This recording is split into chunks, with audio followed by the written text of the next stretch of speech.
Hi there, and welcome to the HR Podcast. This is Linda Misegadis and Cyndi Manuel, and we'll be your co-hosts.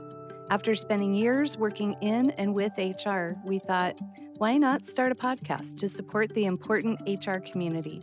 We believe the way things have always been done isn't necessarily what's going to work in the future. So we're diving into topics that support HR and working women as they navigate the future of work.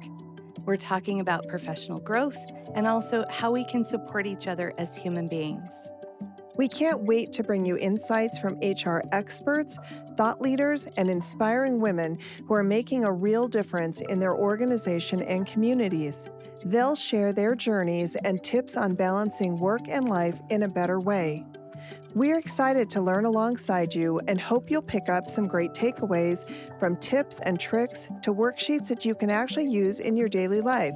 So grab your favorite beverage or lace up your walking shoes and join us for the HR Her Resources podcast. Cyndi, welcome to another episode of the Her podcast. How are you today? Good. Linda, how are you doing? I'm good. We're here in our remote studio today. I always enjoy being side by side with you, but today we're shooting remote. So yeah, and I am so excited for the reason that we're all remote today. Me too. Yeah. It's like a family reunion. We're so excited to have our guests today, Tamara Dixon and Jennifer Fairweather. We all go back a long time, so It's so fun to have this opportunity.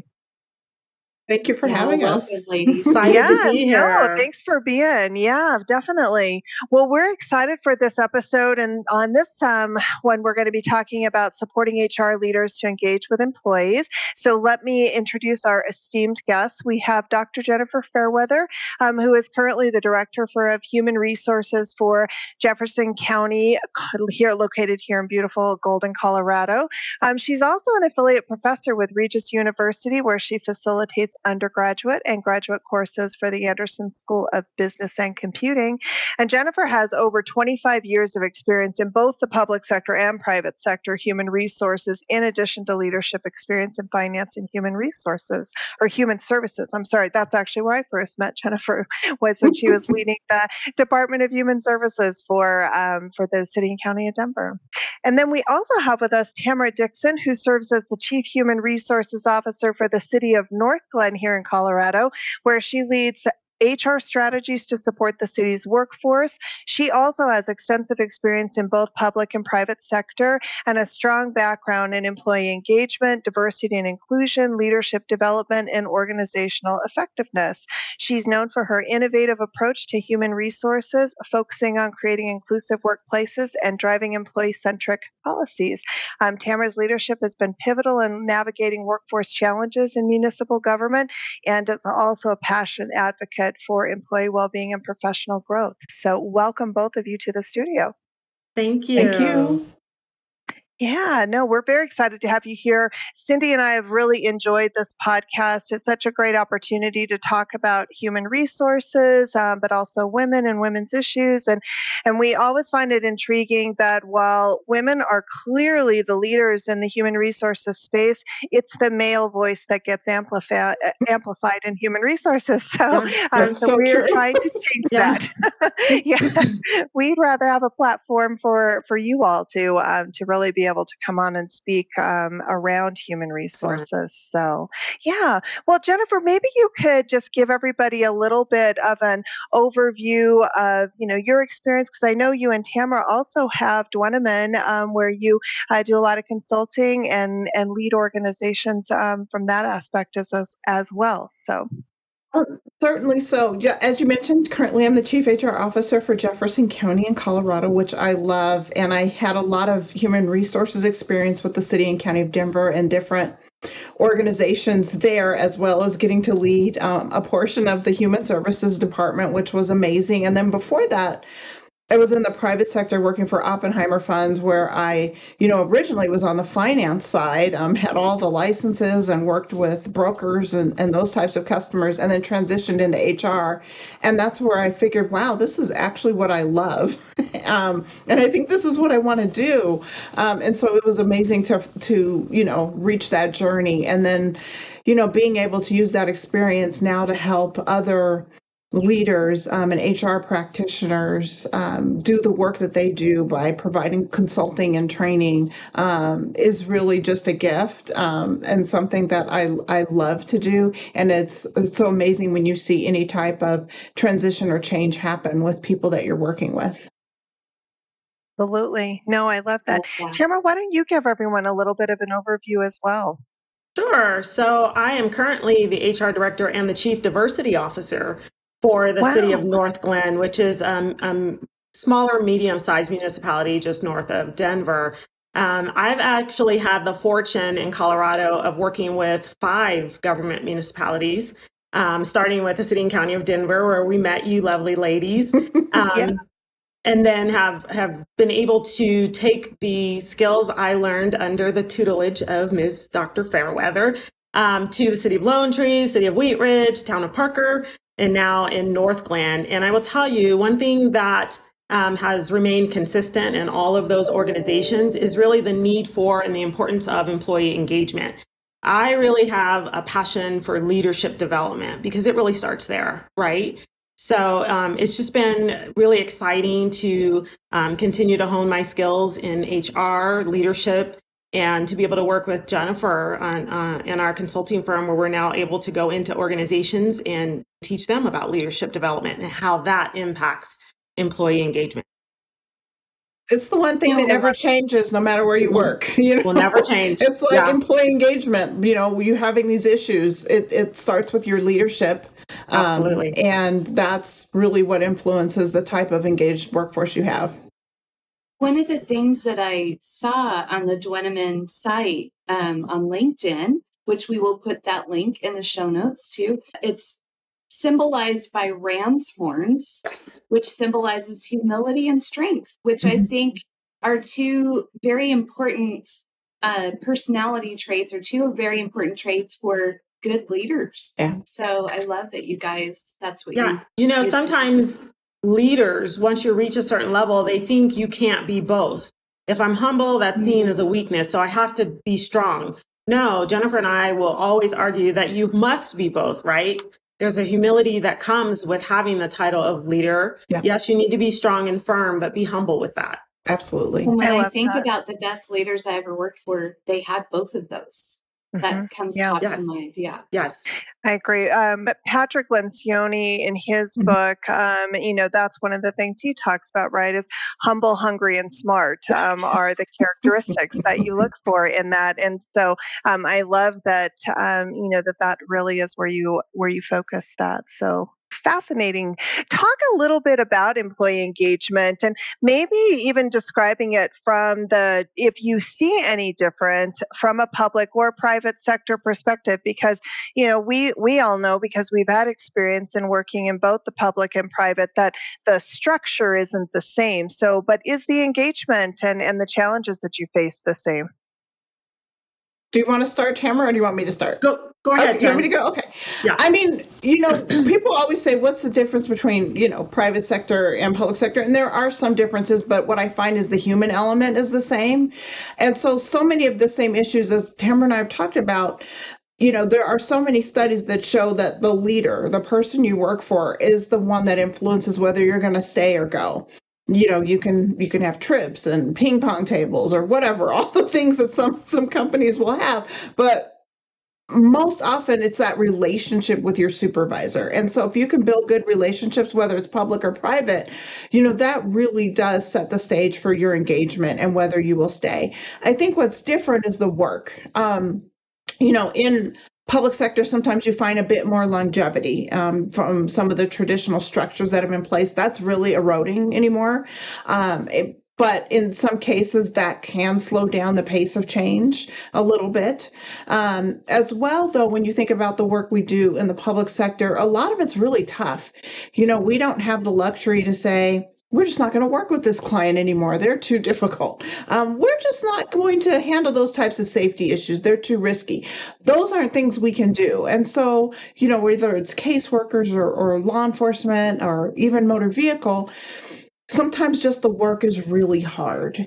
And so that customer, and, even in society today, there's a distrust of government sometimes, and people aren't always as friendly as they could be.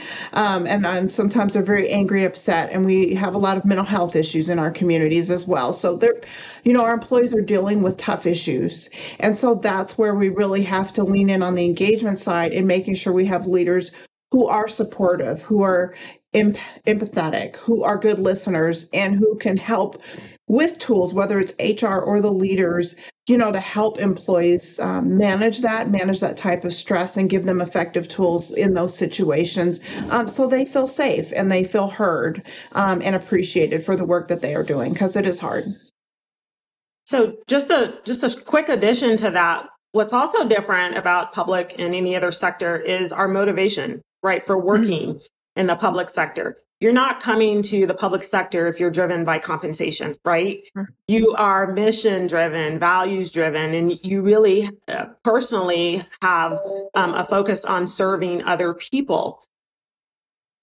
For me to be able to do my best, I have to be engaged. I have to feel valued. I have to feel served. And ultimately, that boils down to the leader. Jennifer and I, we talk about this often, and we've seen it, in our own journeys. Benefits, compensation, all of that is secondary to what is the relationship that I have with my direct supervisor, right? Yes, those things are important, but ultimately, if I'm there to serve the citizens, I need somebody there valuing and serving me as well. That's the leader's role.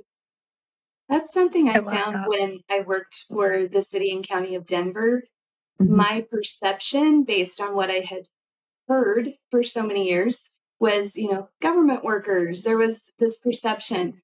I got to the city and county of Denver, and first of all, that's where I was born, at St. Joe's. And so I was so proud to get to work as a public servant for the city and county of Denver. And I applaud the two of you and other public servants for the years that you have dedicated to serving your constituents, and serving your your employees. Yeah. I grew up with a service mentality. My dad is a Baptist pastor who just, since I can remember, said, you serve other people. Yeah. So I always knew I would have a career doing just that. And then being able to, again, work for someone like Jennifer, who is a boss who instills that in you. It's just part of who you are, right? Just each organization you go into, that's the goal, to one day, every day, serve. Absolutely. I love that. I'm curious, you were talking a little bit about leadership, and that's something that Cyndi and I have talked a lot about as well, is that especially since post-COVID, there's so much responsibility that has been put on managers and leadership around being more in tune with their employees, right? They're not just a resource, they're a human, right? It's that human side of it. And there's been more of that blending of the personal and the work, which we never used to have. It was like those were two very separate things, and you kept them very separate. But now we're seeing more of that. Talk a little bit about how you approach it from a leadership perspective, because I 100% agree with you that it starts there. But a lot of times, leaders haven't been trained in any of these areas. We put them in those leadership roles because they're great at their jobs, not necessarily because they're great at working with people. So talk a little bit about how you approach that. First, fundamentally, you have to understand what employee engagement is, right? And it's not just about at work. When you build in diversity and inclusion, which is very important to Jennifer and I, we spend the majority of our lives at work. I don't want to have to come to work and be different than who I am at home. So from an inclusion standpoint, how do we make sure that our employees can bring their whole authentic selves into work? Because when you get to work, you're still a mom, you're still a dad, you still have a parent who might need care, you still have a pet who might need care. So as the leader, I have to understand that and fully accept, right, who all of my employees are and what their needs are that don't go away when they come to work. Because if I don't understand that as the leader, then how's my employee going to be as effective and as productive as I need them to be to accomplish the goals of the organization? So we really talk a lot about servant leadership and what that means. we're not the leaders who are on top of the chariot cracking the whip. We're the leaders in front, making sure that our employees can pull and achieve the goals. So it's really about, does my employee have what they need to be successful, whether they're on site or at home, because it's not different than who they are, right? Yeah. At home. The same things that are happening at home are happening to them at work. And I think, everything Tamara said, where HR can really bolster that is making sure that the systems are in place, that you're hiring leaders for the things you should be hiring for. So, when you look at that core function of a job description, is that job description talk about, managing error rates and customer service and technical things, or does it really lean into the competencies that an organization wants its leaders to have? And so you start there with the core, and then you hire leaders for those competencies.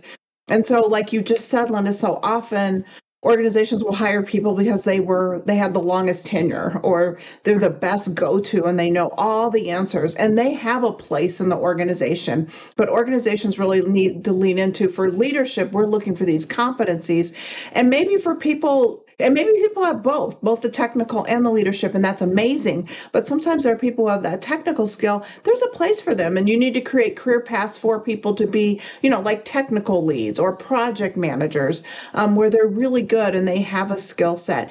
And then you need to train leaders, having leadership development for people who want to get into it, recurrent training for your current leaders, advanced training as people move through the organization. And one of the trainings we just did was what you just talked about, was how to be a supportive leader, and how do you ask good questions and support employees.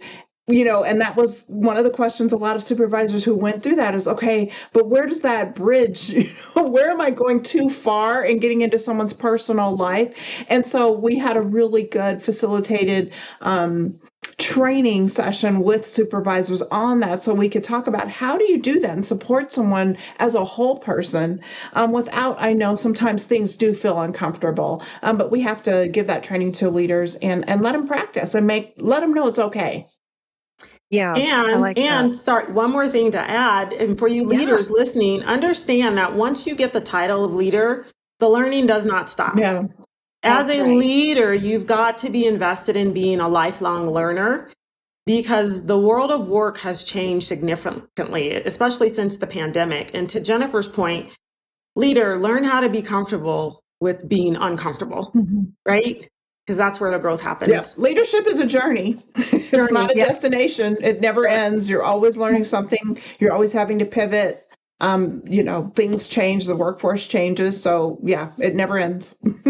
I have a follow-on to that, because we've talked a lot about the importance of leadership, and I am a firm believer it starts with leadership. People don't leave companies, they leave their leaders, their managers, their supervisors, right? For HR, you mentioned, Jennifer, you guys provide training for them, and you and Tamara and Dweneman, and even at your respective the places where you are the HR leaders, how else do you support leaders? Because it can't all, also, Linda and I've talked about this, it also can't all fall on HR. I think a lot of times HR is looked to as the end all be all. And while it's wonderful that you guys are examples of HR's moving into a more strategic role along with the day-to-day stuff, it can't all be, on you guys. So are there some other things from an HR perspective or just from your perspectives in general that you would recommend for HR leaders in public sector to incorporate to support leaders? I love that question. I do too. Sorry, Jennifer. No, you go ahead. I say all the time, sometimes people forget that we're employees too, right? And we our engagement is important also. That doesn't matter. Right. Some things though, who cares about them?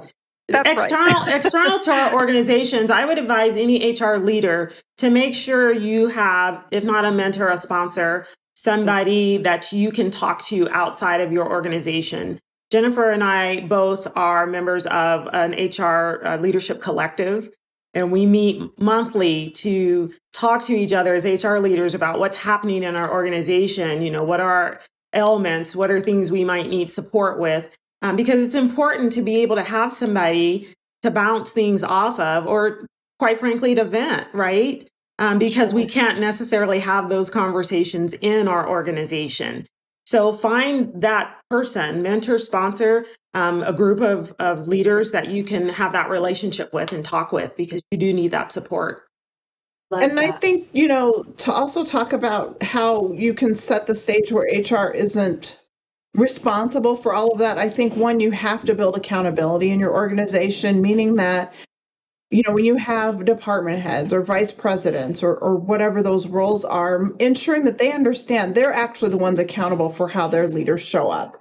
They're actually the ones that set the stage and model the behavior they're looking for and make it a priority to be a good leader versus focusing on outcomes and sales or whatever those things are. And so always setting that expectation that HR is not accountable for these things. The leaders are.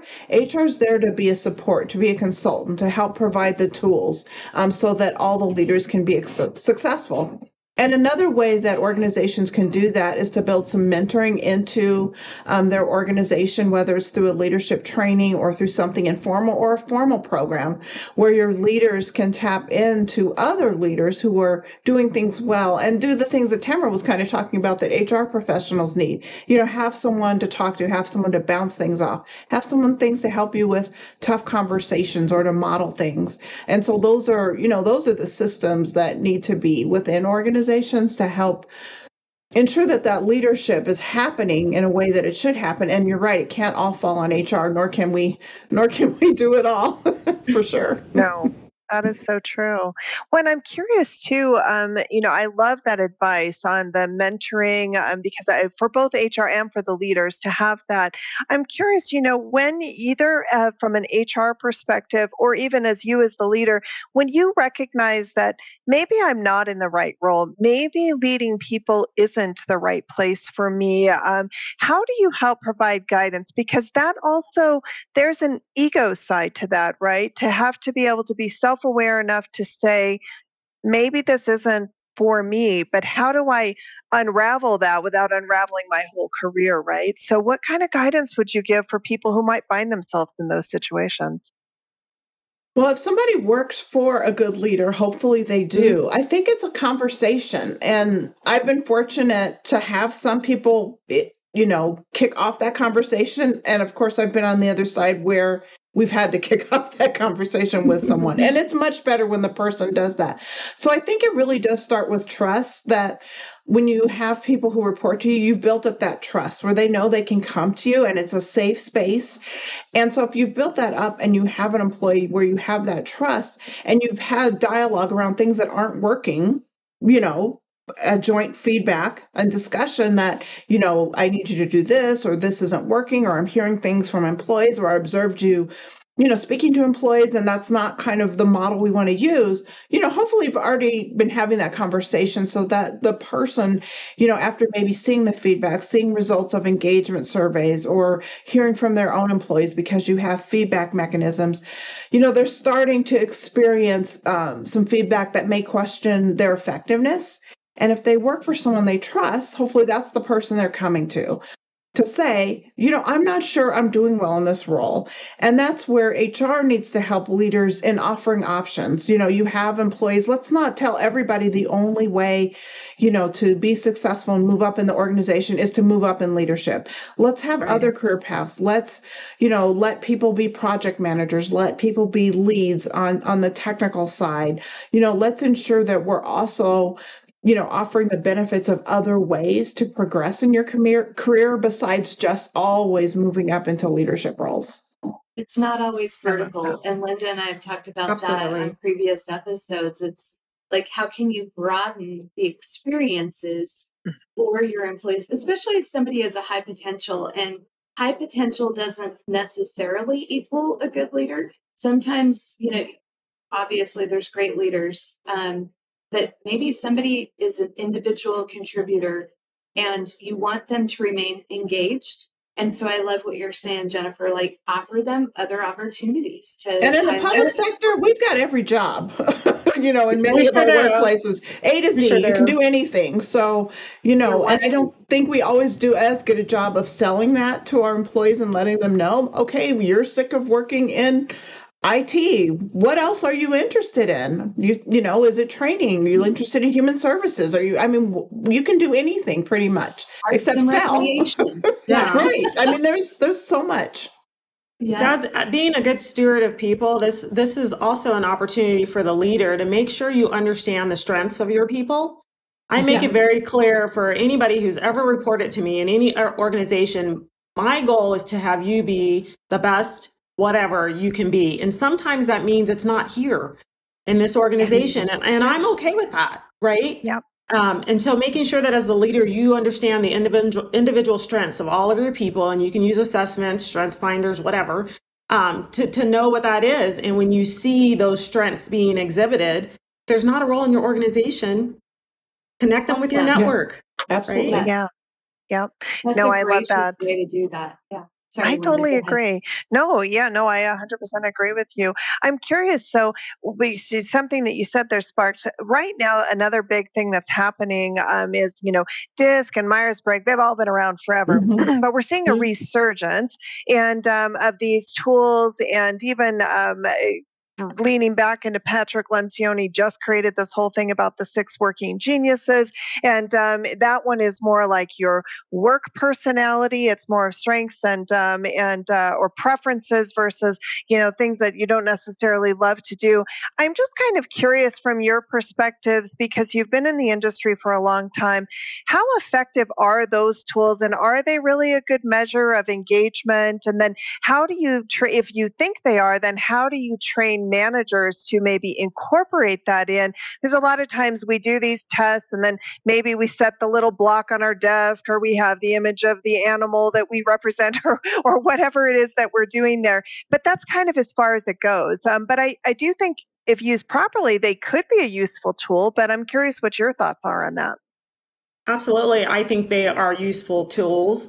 But I think the way to keep them alive or to keep them going is to then build it into your systems, right? Build it into your performance evaluations. We're very big on managers having one-on-ones with employees. Yes, in 2024, we're still trying to convince managers to have effective one-on-ones. But that's where you talk crazy, right? Right? You talk about the strengths, and when you have certain projects come up in your organization, you know exactly who to go to, right? Depending on what the strengths of your of the task is. And I know I speak for Jennifer when I say we hire people smarter than us. We're not going to do all the projects. We need to hire people in our organizations that have the different personalities, the different tools to be able to accomplish the goals and objectives of the organization. But you have to build it into your systems. Right? Don't just have people know what their strengths are, or their weaknesses, and not have them use it. Not a one and done. Yeah, it's not a one and done. Yeah, we've. I think it's still relevant, and it's something that I've continuously used my entire career pretty much. And I think technology's really helped some of these tools, and we have more of a tech-based system where employees have access to it for themselves, their team, anybody they want to look up. And so we've also mirrored it a bit with some of our equity, diversity, and inclusion work, because it's one of the elements when people are talking about being inclusive and being equitable and having a diverse team. That's one of those elements, how people work, different styles, different communication styles. And we embed it into systems as well, in that with technology, people are getting constant reminders of who they're meeting with and how best to communicate with those people.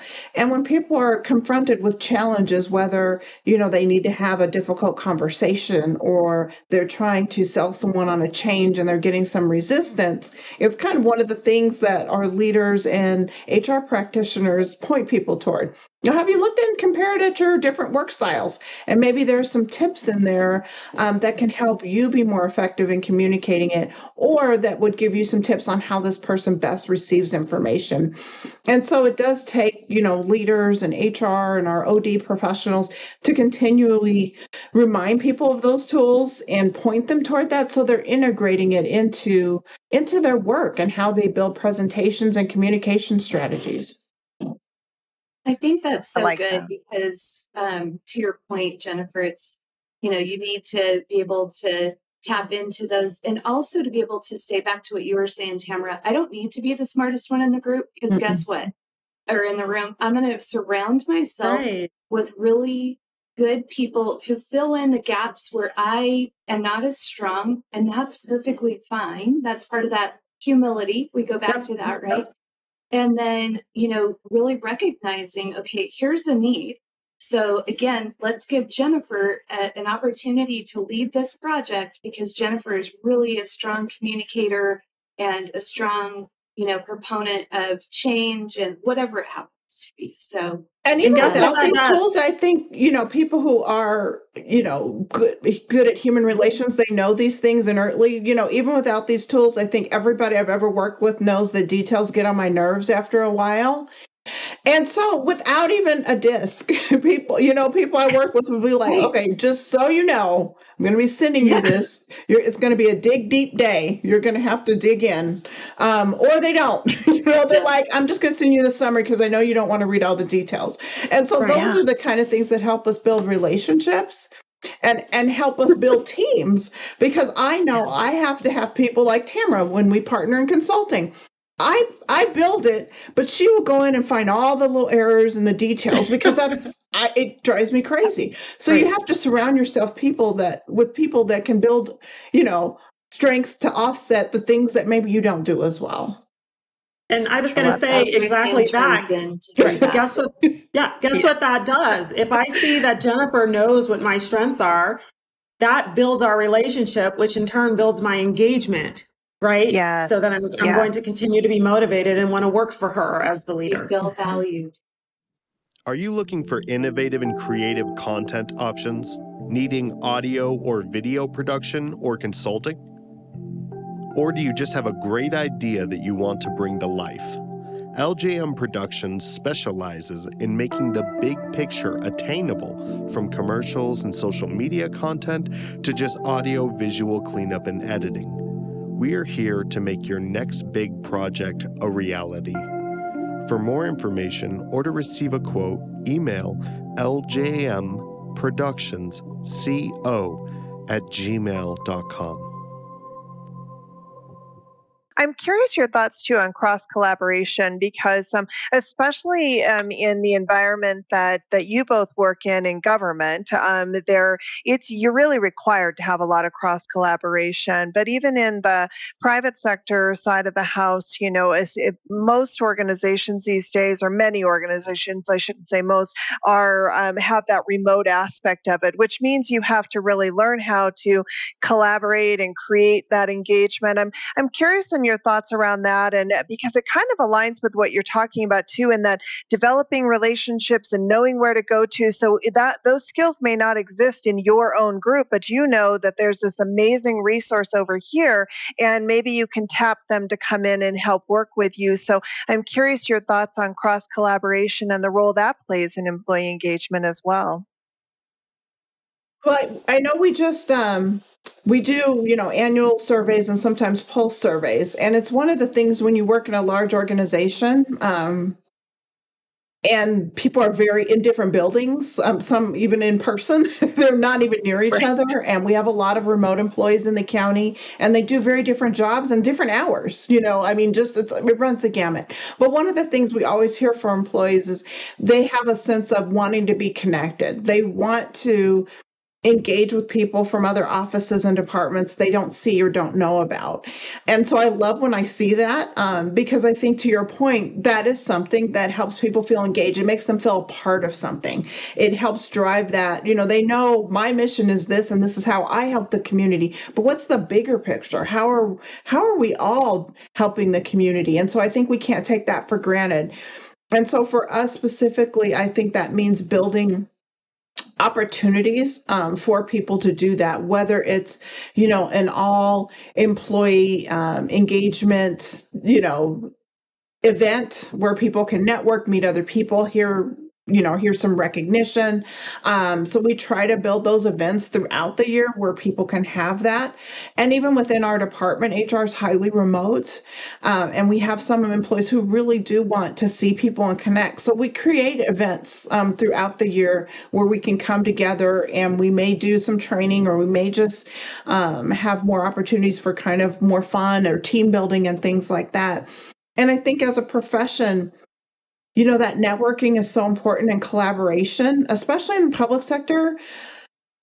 People have so many great ideas that you can lean into, and they're willing to share. And I know that happens also sometimes in the private sector, but, you may need, like in the compensation world, you think about, I really could use a tool to do this, and someone will sell me a tool, but I can't afford it. Oh, but someone in this county or city built a whole thing in Power BI, and they're willing to give it to me because we have that relationship. And so encouraging people to foster those types of relationships outside their organization through professional associations like PASHRA for the Public Sector HR Association is a good one, but there are lots of them where people can collaborate even outside their organization.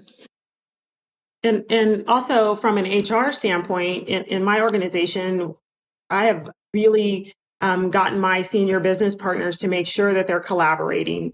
Before we roll out any new policy, anything, I ask them, take this idea into your client groups and have a conversation about it and see if we're missing anything, or see if they'd like to see something different. Because not only is that an opportunity to collaborate, but it also helps us get buy-in, right? Before we roll out the thing or whatever it is. And it's also helping my seniors grow, right, from a collaboration standpoint, because once you get to the level Jennifer and I are at, it's an absolute must that you know how to collaborate. So it's helpful from those standpoints. I'm glad you brought that up, because I think too often in HR and in many other professions, we implement things and we think that's what people want, and we haven't even brought them in.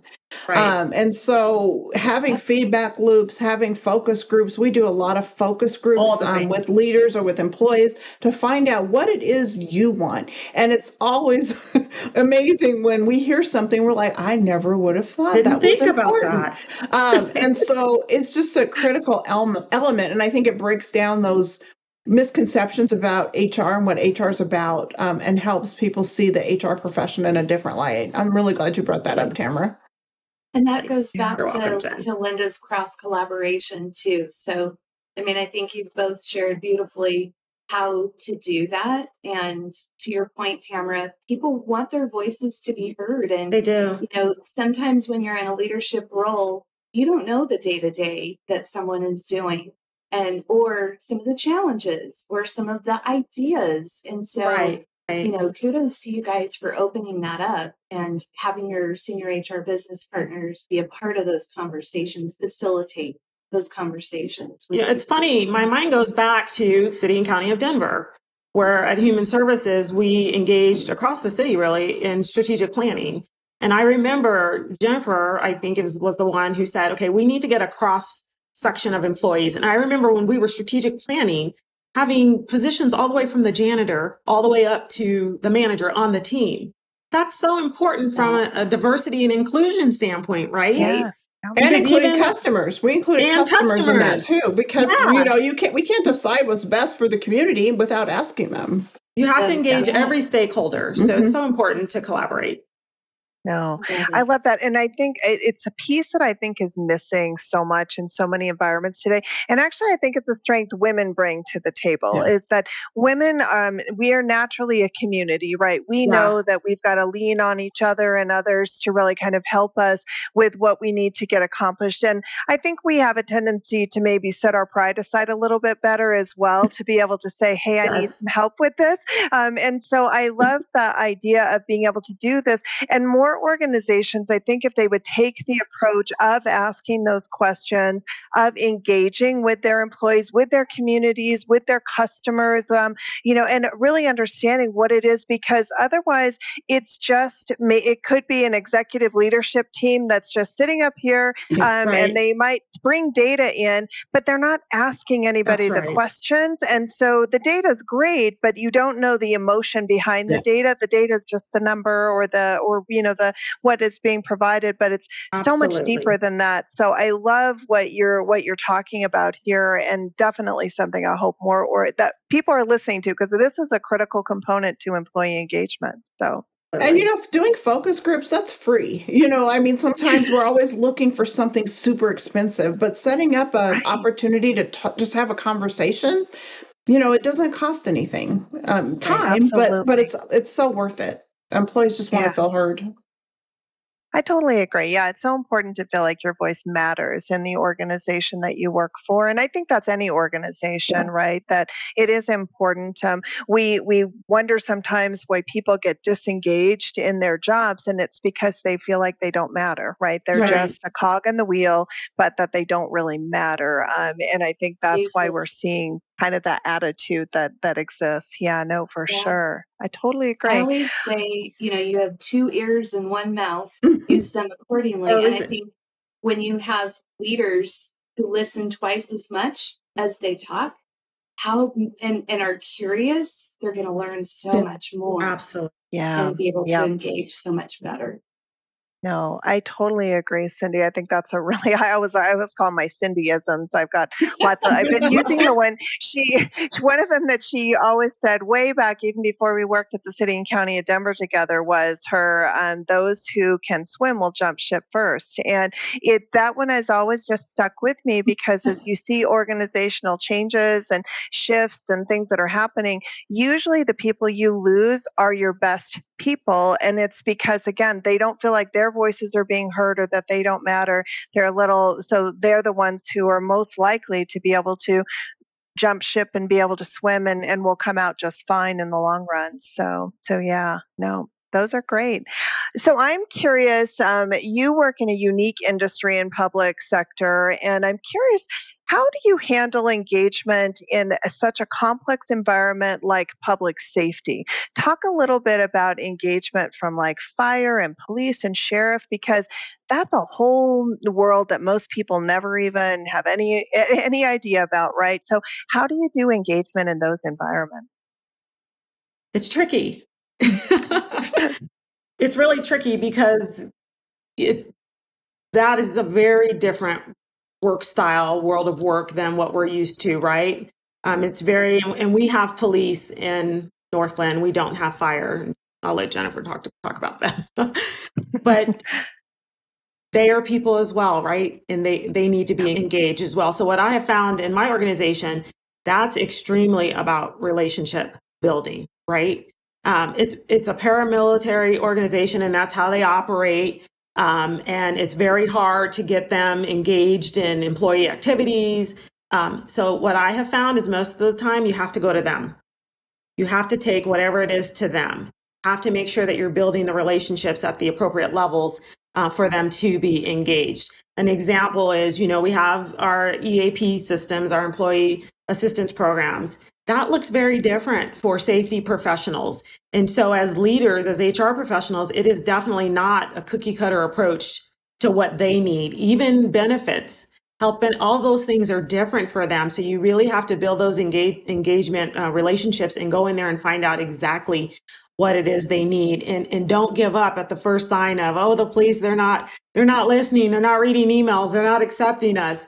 You have to go build those relationships and find out specifically what they need. I don't know that people know this, but when safety professionals retire, the data shows that a lot of them pass away within 5 to 10 years after retirement. So that right there tells you the approach to what they need has to look different, and it has to be very specific to them. So once they see you as an HR professional, understanding that and coming in and being willing to say, okay, listen to what we need as safety professionals, I think it gets a little bit easier to build that engagement with them. Yeah.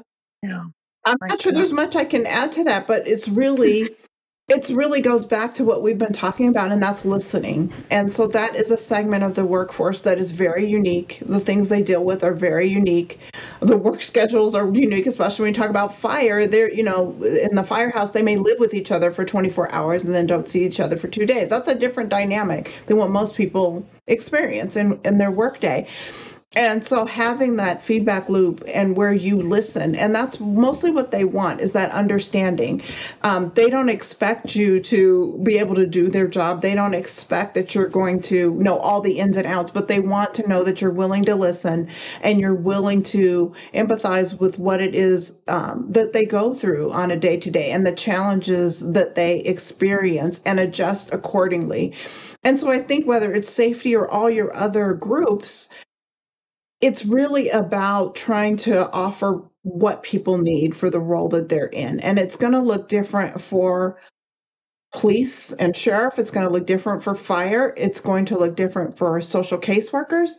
It's going to look different for public health workers, librarians. It's all a unique workforce, and you have to be willing to listen. You have to have those mechanisms for listening and build the case for offering different things. I think in some organizations, people get caught up with equal, and equal really doesn't work. Right.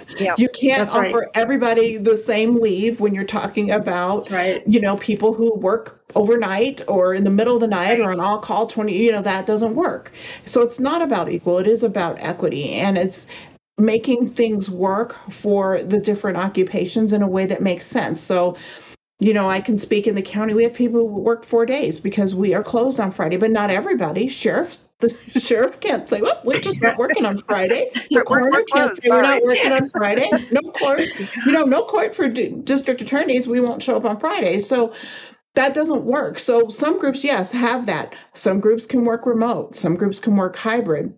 And so what is it that other groups see that when they can't have those opportunities that work for them? And so it really is about that continuous feedback and conversation with employees, with them, to determine what it is that they need and what keeps them engaged and motivated. And here's another tip for our HR leaders listening in. When it comes time to building your HR teams, or maybe you have to replace a position, it really goes back to what Jennifer said earlier. You're not just interviewing based on those technical skills. I hired a risk manager a year ago, and he is a former fire chief. And he didn't have all the risk management, he didn't check all those, but he knows safety, right? And what safety professionals need. And that has been one of the best hires I've ever made in my career. And remember, I don't have to have all the answers. I don't have to be the smartest person. He has come in and he's able to help me understand better what safety professionals need in the workforce. So consider that when you're building your teams. Can I ask a follow-on to that, then? Because you opened up a really good sort of topic there, Tamara. If for our HR leaders who are listening in, or even our HR business partners, when you start in a role as an HR business partner or leader, what are some of the things that that you should really focus on first, right? As you're getting acclimated to your organization, or even love that question, right? Right. So the first two things I tell anybody when they get hired is go online and read the budget, start building relationships, and start working on your business acumen. I think if you have those three things, you're focused on those three things, your first 30, 60, 90 days, everything else comes out. It comes easier after that, right? You've got to know the organization.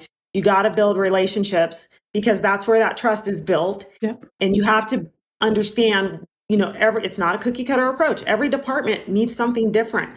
Our policies may work different for each department. So as an HR professional, you've got to understand that. You've got to understand, what each department is looking to do in the next year, because that impacts HR, from a recruitment standpoint, policy standpoint, all the things. So if you start off, focus on relationship building your business acumen, I think you'll be fine. I think mine are similar. I'm looking for people who are good with people and diverse people, not people who can only get along with certain types of people. So I'm looking for someone who can build relationships and who doesn't, get stuck when it's not the best relationship. It feels a little uncomfortable at times. You got to keep going in there. So I'm looking for people, that political savvy. I think what you said, business acumen. Yeah. You got to understand the politics of an organization and how things work, and understand how whether it's a business or in the public sector, an organization, office, how things work and what's different. And you've got to be willing to do that. And then for me, another one is being comfortable in the gray area.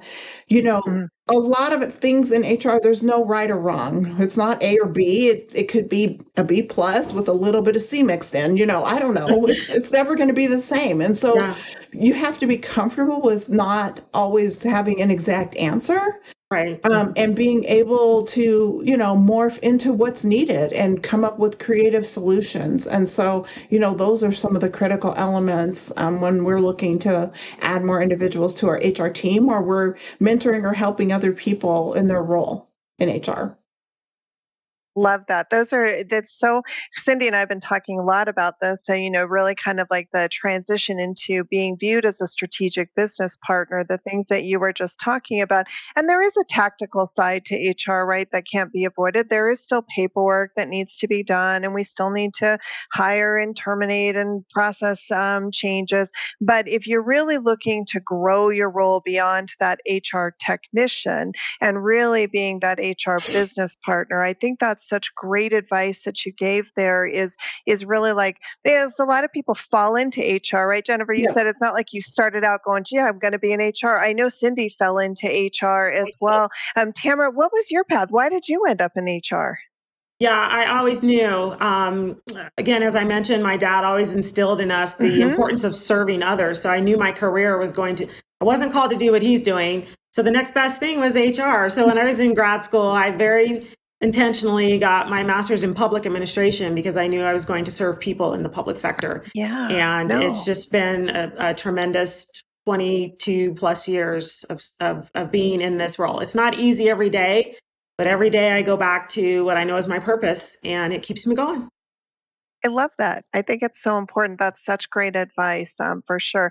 Talk a little bit about Dweneman. So, we know what you will do from the CHRO perspective, but talk about Dweneman and the work that you guys are doing from consulting.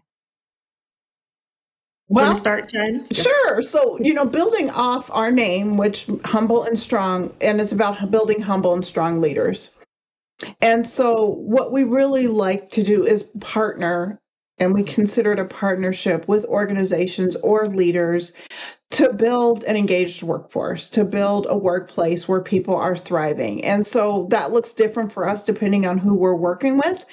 Sometimes it's coaching, executive coaching a particular leader. Sometimes it's providing training to a leadership team and their employees. Sometimes it's partnering with a human resources team who wants to build that impact themselves and be able to bolster their workplace. And so for us, it's really, that core is building humble and strong leaders, all with the goal of building engaged workplaces. And we're happy to collaborate with our partners and customers in whatever way they need that will help do that for them, with the ultimate goal of them seeing, some positive change in their workplace. Sometimes it's really easy and oftentimes better to have a fresh pair of eyes come in and look at, your processes, your culture, and how you're doing things. Because if you're in it day to day, you might miss something. So Jennifer and I, we have these engagement calls, and we're able to find out a little bit more, and we're able to, an outsider's view, if you will, take a look at how things are working and provide our clients with ideas to help them move from their current state to what they hope their future state looks like. So it's been really fun and really engaging for us as professionals to go in and to be able to help, offer some of those solutions. That's fantastic. What sparked the two of you to do this? I mean, it's not like both of you don't have enough on your plates. So why did you decide to add something else to the plate? I know. I don't know, gluttons for punishment. I know. Honestly, yeah. I mean, I think back when we were in Denver, at Human Services, people started asking us to do, we do training, in our own organizations. And then we started people would ask us to do training outside of our organizations. And can you come do this and that? And it kind of, training is wonderful and I love training, but for us, we're like, well, we don't want to just do training. We want to make an impact, just like the impact we try to make in our organizations. Right. Is there a way to help others actually see results? So it's not just, we did a training and we left, because that's great, but really because we're so passionate about the workforce and having an engaged workforce and people who are thriving in their workplace, it's hard to do that with just the training. And so that's where we kind of have added that consulting piece to that, in order to, hopefully just spread the joy. So people, you're at work a lot. So there should be some joy involved in that for people, for Absolutely. sure. You have such rich backgrounds that I can only imagine Thank you, what your Cyndi. clients, get Absolutely. out of those engagements. I hope so. Yes.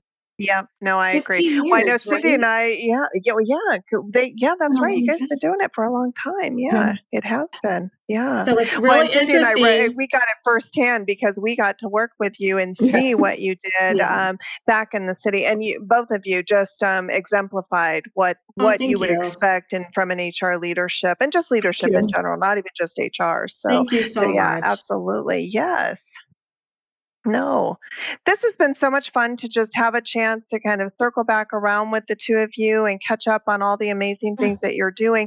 What kind of final thoughts would you leave for our leaders and our HR business folks out there? What do you want to leave them with today?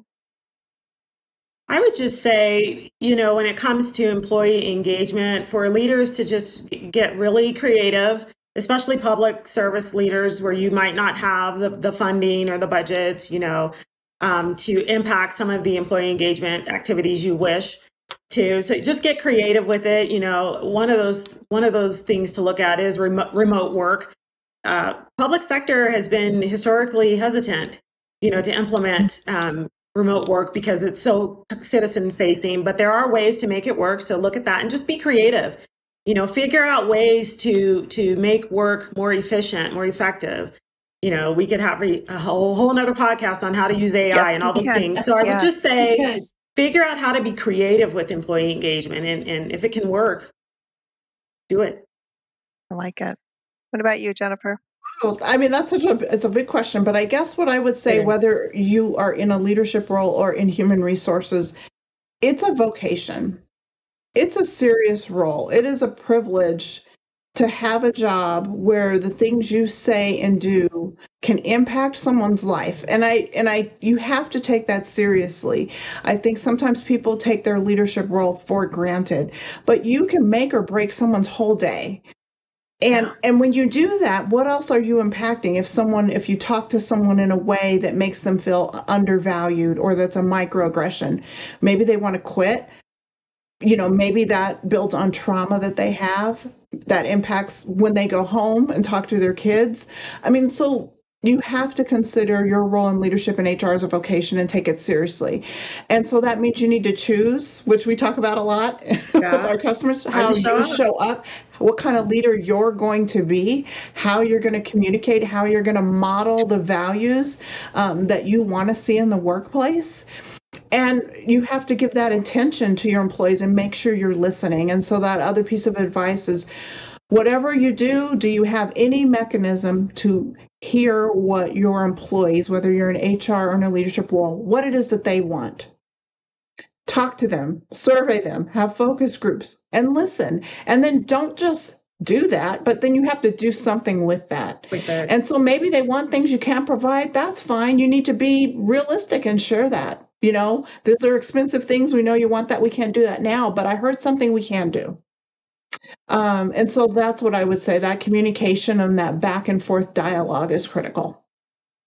Love it. Cyndi, what about you? You got any final parting thoughts today?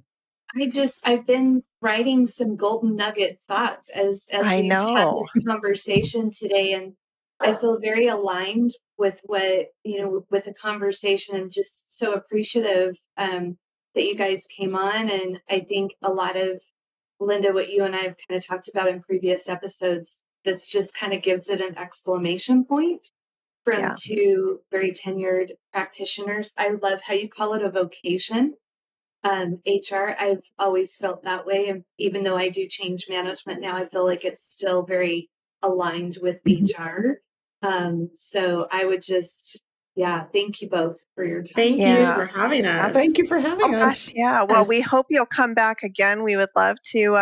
You have so much great advice and guidance. We'd love to have you come back again for sure. And we hope that all of our listeners enjoyed our episode today. And we'll make sure to put Tamara and Jennifer's contact information. You can connect with them through LinkedIn. We'll make sure to provide that with you. And we'll also put the link to Dweneman so that, if you're looking for some amazing women to come in and help you with your organization. Well, we just happen to know two of them. So we'd love to share that as well. Absolutely.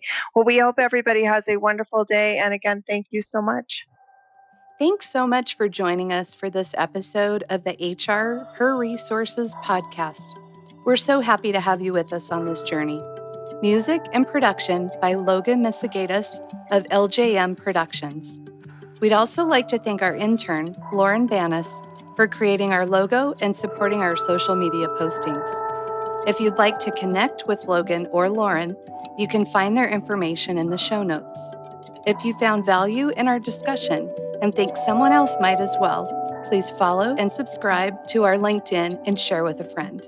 Until our next episode, please take care and continue to support one another.